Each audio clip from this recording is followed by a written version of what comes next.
Yo, I gotta share this with you. I've been feeling just uninspired and overworked lately, and I'm out today doing Saturday quotes, landscaping quotes, and I gotta tell you this story.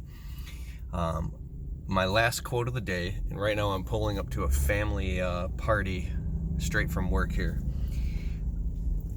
I pull up to do this property quote, and this old man walks out, and I walk up with my business card, and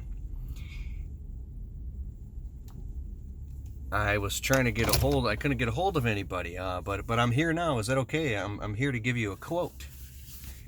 And he goes, "Oh yes, yes, yes. Come on." So I'm like, okay, and we start walking around the property, and I start giving him a quote, and but instantly,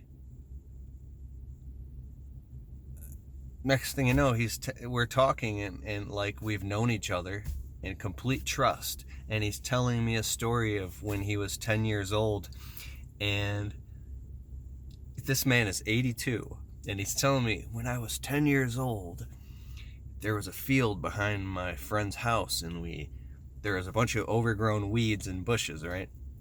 And he says, so we said, hey, let's cut them all down and stack them in a pile, and then we'll climb up on the roof with a ladder, and then we'll jump off into the pile.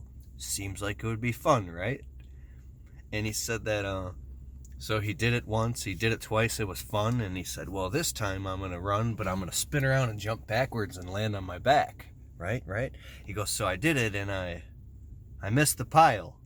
He goes, I landed right on the ground, and the funny thing is, nothing happened.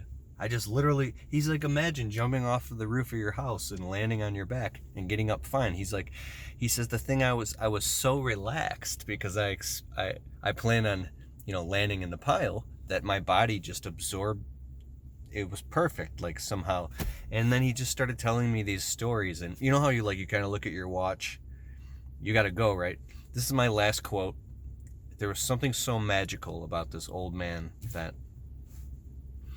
I just let him keep talking and talking and talking, and he was a little concerned that he was talking my head off. He was very smart, but I was enjoying every word he was saying, and I lost track of time, and next thing you know, this guy invites me in his house, and he was an artist and a sculptor for General Motors. Here in Michigan, the automotive industry was huge, and it still is, but back in the 70s, 80s, 90s, 2000s, and he brought me in his basement, and he showed me these amazing pictures of when he met President Ronald Reagan, and it showed pictures of him sculpting all these futuristic cars back in General Motors, like the secret cars, and he was an artist. And then I looked around, and he showed me all these beautiful paintings and watercolor paintings that he made. I'm telling you, these pictures were incredible. I'll just show you a little glimpse of these pictures. Like, my mouth was dropped. I couldn't believe it. He showed me his art collection, his studio, and like everything that he had done in his life.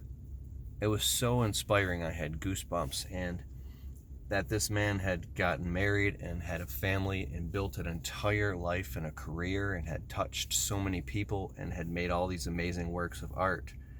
And now he was just an 82-year-old man. Not just an 82-year-old man. What I mean is, sometimes you can look at somebody else and just think, oh, it's just a person, or it's just an old man, right?